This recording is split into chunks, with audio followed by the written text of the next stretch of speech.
Hello everyone, this is Gautam from Shailaja IS, and in this video we'll be discussing about your Greenland crisis.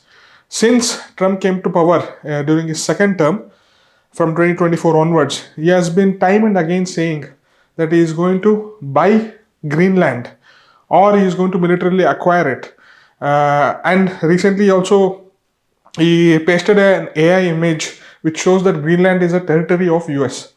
So what exactly is this Greenland? Why US is time and again telling that it wants to establish its control over Greenland? We'll try and understand in this video.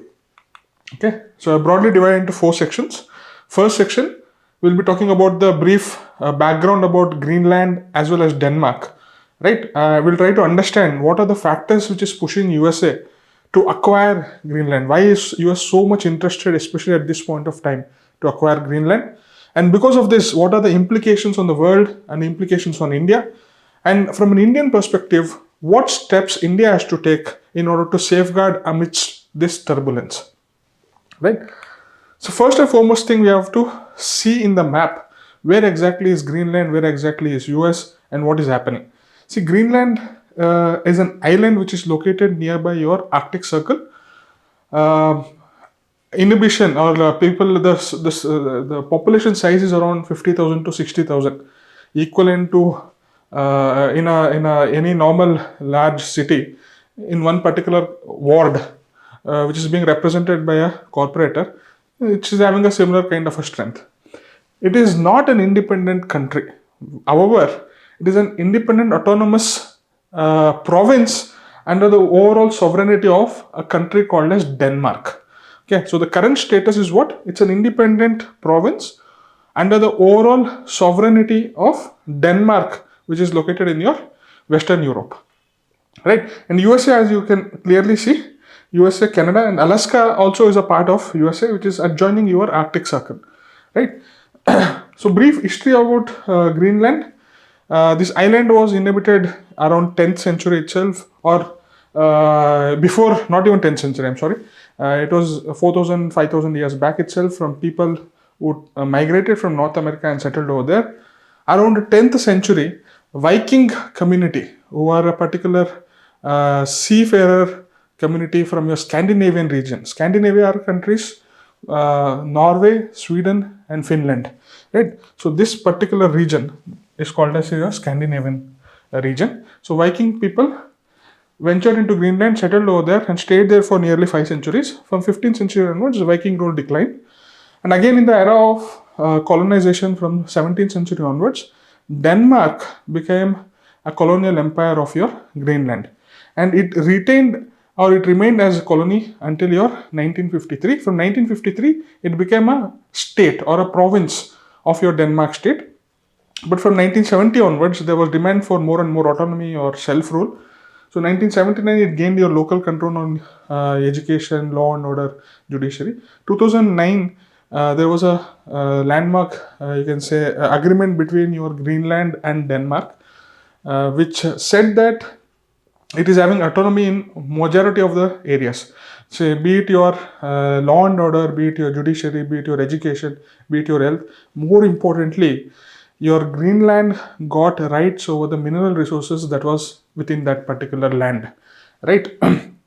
It is having its own parliament. It decides its own legislations. It is having its own prime ministers, but the sovereignty is under your Denmark. So Denmark primarily controls your foreign policy. Denmark primarily controls your monetary stability, and Denmark primarily controls your security aspect. So defense, finance, and foreign policy, and the ultimate judiciary. These four things are retained by your Denmark, and even the citizenship aspect as well. And the 2009 Act clearly said that in the coming times, Greenland has all the right for full self-determination. So it can, in the future years, it can pass, the Greenland Parliament can pass a legislation saying that we don't want to be associated with Denmark and we want to establish ourselves as an independent country. So that autonomy was being provided under 2009 Act. In return, Denmark also agreed. Said if you want to get autonomy, we will not be providing you any monetary stability. Right now, just because it is a province of your Denmark, Denmark is providing $500 million for Greenland's economic stability, right? 500 million dollars is approximately around 4,000 5,000 crore rupees, right? So every year, just because Greenland is a province or a state of Denmark, it is paying $500 million, and it establishes its control on defense, foreign policy, security, and ultimate judiciary. So this is the brief context of it. So Greenland, located near Arctic Circle, Denmark, having its autonomy, you can say agreement between Greenland and Denmark, 50,000 to 60,000 people. Denmark approximate population is around 6 million, that is around 60 lakhs, right? So now we'll try and understand why US is interested in capturing or having its control over Greenland. First and foremost, strategic reason is because it wants to curtail the influence of China and Russia. Now, where is this China and Russia is coming into picture when it is under the, you can say, under the territorial sovereignty of Denmark? Where is China and Russia coming into picture? You will understand this once you have the bird's eye view of the globe from a northern point. See, when you look the globe from the northern point, this is your North Pole, and the surrounding it, you can clearly see this is your Denmark. Here you have entire Russia. This entire Russia is actually surrounding your North Pole. You also have your Alaska. You also have your Canada. So US presence is limited to your Alaska. Canada is obviously, you can say, an ally of your US itself.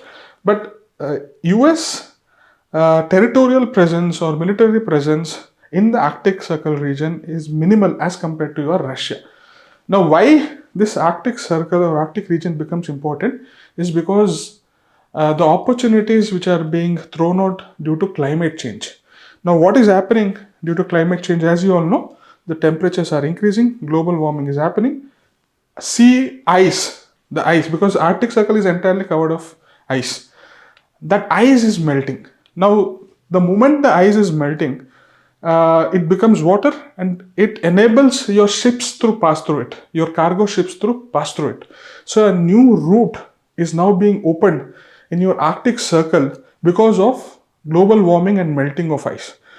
Now, what is the implication of this? So what's a big deal with this? Because it is going to re-alter your entire global trade that is happening currently.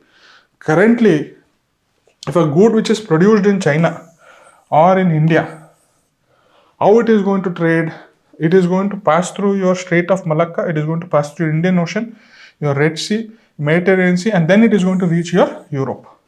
This is the trade which is currently happening. Now, if the northern route is possible, if the ice is melting, and if ships are able to travel through this route all year round, what will happen? The goods which are being produced over here will directly ship. Whatever is the blue line that you can see, that is the northern sea trade route that is now being made available because of your Arctic Ocean melting. Now, as a result, since this trade route is opening, and since Arctic region is also rich with your minerals, the recent scientific explorations has clearly shown Arctic's region is also rich with your minerals. So mining activities or mining opportunities are also opening up. Russia is at forefront with regard to establishing its presence or tapping its presence in the Arctic region, because majority of the Arctic region is surrounded by your Russia. So Russia is slowly improving its presence in the Arctic region by establishing bases, by establishing scientific camps, by establishing or sending nuclear submarine ships. And Russia feels that it is, or USA feels that it is somehow being left out in this race to dominate your northern sea trade route. Until now, what is happening? USA is dominating this trade route because this entire Southeast Asia is under the control of your US. USA is the ultimate security provider for the Southeast Asia region. Indian Ocean region, obviously India and USA are aligned with each other. So therefore, US is having its dominance in your Indian Ocean region. Now coming to Middle East and Mediterranean Sea, USA is somehow controlling through its proxies in your Middle Eastern region. So USA is somehow dominating this entire trade route.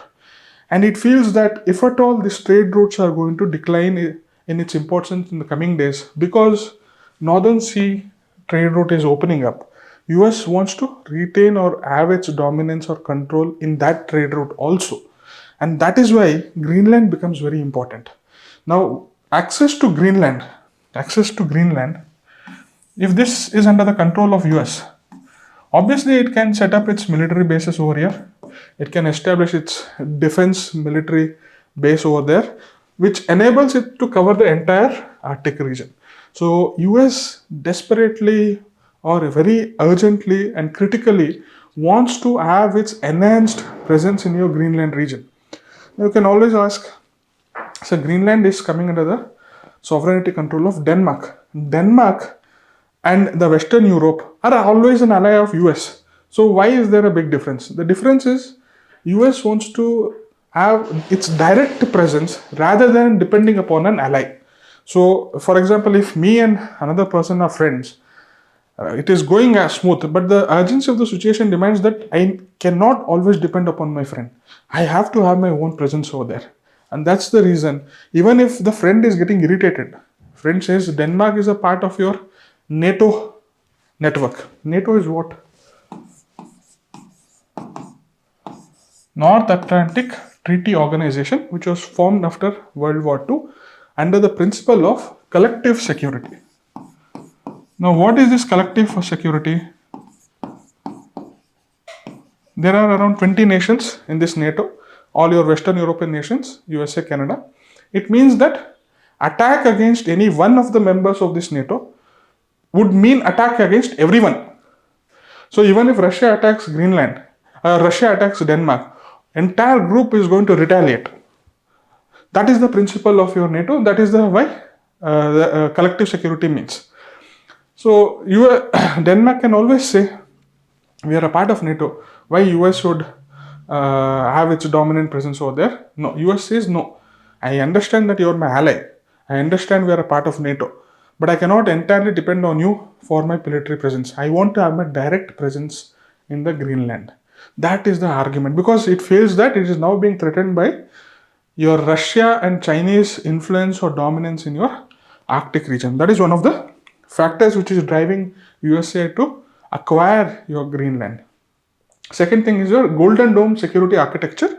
It wants to place this missile defense system so that it covers this entire Arctic region and it is under the control of your US. So this is a $175 billion multi-layer space-based missile defense system which is designed to interpret your long-range, you can say, missiles, right? So effectively, if you are having setting up this Golden Dome missile defense system over there, you control the area.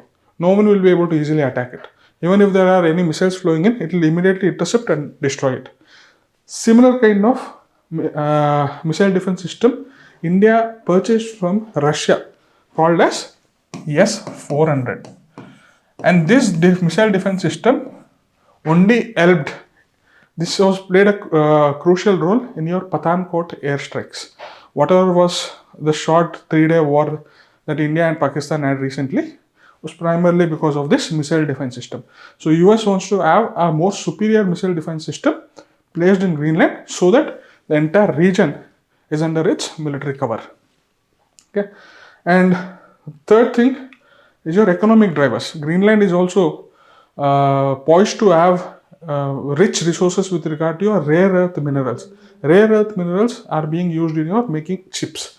Now chips becomes important because of AI revolutions that you are having. Whoever is able to control the chip making and the ingredients that goes into the chip making, that is your rare earth minerals, will be able to dominate your AI race. China is blessed with abundant rare earth minerals and it is at a forefront of your, you can say it is also a tough competitor with regard to your AI revolution that is happening, because it will be able to eventually control the supply chain of your rare earth minerals which goes into making of your chips, that semiconductor chips or NVIDIA chips. Now US thinks that since it's already having technology, in order to strengthen its resource access, it can gain access to your Greenland, which is blessed with good amount of rare earth mineral resources, right? So significant zinc deposits, copper deposits, gold and nickel are also found in your Greenland. So economic factor, access to your rare earth minerals is also driving USA in order to have its presence or control over your Greenland.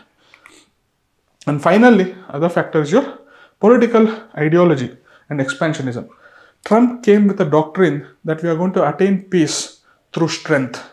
Earlier, US was clear with regard to having peace through multilateral institutions. We will try to write rules for the world order, and US is going to dominate the rule making part, and used to establish its peace and dominance through your multilateral institutions like United Nations, World Bank, International Monetary Fund, and others. Trump says that no, nothing, all these things are unnecessary negotiations and time waste. If you want to achieve peace, you have to show strength. You have to go there and acquire, you have to show your military interventions. So it is continuation of that particular ideology. So that in turn creates, I can say, some sort of a fear in other nations also. You also, another part of this ideology is weaponization of your tariffs or economic coercion, means economic force. What your Trump said was very simple. If Greenland is not being sold to US, he said that I'll purchase Greenland. You tell me what is the cost. That is what he said to his NATO allies. Okay, you tell me is it $5 billion, $10 billion? I'll outrightly purchase it. I'll have my own control over it. And when Europe resisted, USA said that okay, if you're not doing it, I'll try to impose tariffs. So whatever goods you're trying to sell in US, it has to pay 25% extra if it wants to enter into the US market. So all that economic coercion is used. Okay, whatever is the trade that is happening, he's trying to weaponize it. He's trying to use it as a weapon which hurts your economy. Okay, so these are all coming through his own political ideology and expansionism and peace through strength. He wants to exhibit the strength. Okay, either through military interventions or through economic coercion or through weaponization of your import and export duties. This is nothing called as tariff war, right? That is what US is trying to do. Now, what are the implications of this? What are the implications of this entire Greenland crisis? US trying to say that I want to outrightly buy or I want to militarily capture your Greenland. What is happening is that it is somehow making the friendship between USA and the NATO allies weaken. Okay, because they're all coming of the same group called as NATO, North Atlantic Treaty Organization, based out of principle of collective security, which means attack against one is equal to attack against everyone. But internally, if they are fighting or if they are having distrust, obviously it is not going to be good in the long run for this organization itself. Okay. Second thing is that militarization of your Arctic. Now, earlier Arctic region, people were not able to inhabit. It was year long, it was covered with ice. The northern sea trade route was not possible. But now, because of global warming, ice is melting. So instead of only scientific presence, now countries are trying to establish their military presence because they want to dominate the route. Whoever controls the trade route controls the world order. That has been underlying base principle. Okay, so whoever controls your trade route that happens between your Indian Ocean controls the world economy and controls the world. Okay, so they fear that in the coming days, your Arctic region will also get militarized because your trade route is opening up over there. Okay. Next, as I already told you, weaponization of tariffs, and that is going to impact your entire global trade. Whatever globalization is happening, where there is smooth flow of goods and services across the countries, that is going to be somewhat impacted because US is saying, I will not allow my goods, or if you want to enter my market, you have to pay 25% extra. India is not immune to it. India is also facing the threats from USA, saying that if you continue to buy oil from Russia, then I will impose 50% tariff on you. That is what India has been recently witnessing. So weaponization of tariff is happening, and it is setting a dangerous precedent for territorial expansionism. So tomorrow what can happen? China can say, if US is doing in Arctic region, I will do it in South China Sea. I will militarily acquire certain islands over there, and I will disturb whatever is the established order or peace in that region. Tomorrow it can say, I'll try to establish my dominance in Sri Lanka or some Indian Ocean islands. Or tomorrow, any other nation can say the same thing, that whoever is the weak country, whoever is the weak island, they can always say that I am going to militarily take over it or purchase it or militarily acquire it. So it is setting a dangerous precedent. Okay, so these are all some of the consequences at a global level. At an Indian perspective, what is going to be the consequence? Obviously, it has to walk a diplomatic tightrope. You cannot outrightly reject US actions because US is its friend. It needs US for its investment. It needs US for its, you can say, technology transfer. It needs US to have a strategic partnership in the Indian Ocean region and to oppose China.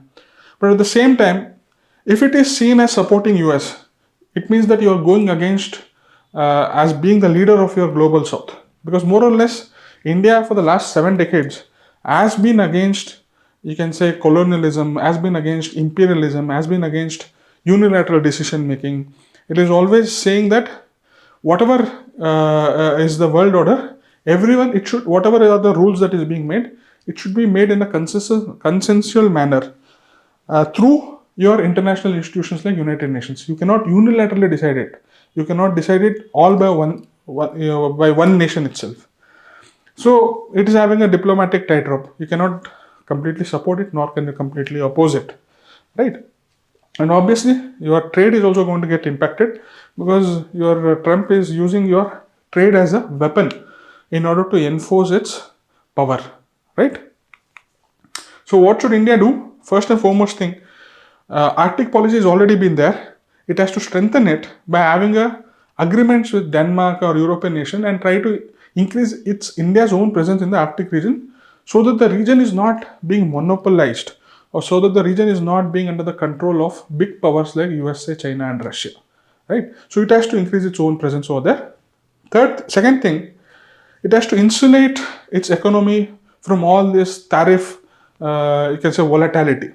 Okay, Trump tomorrow he says 25%, next day he can say 50%, 100%.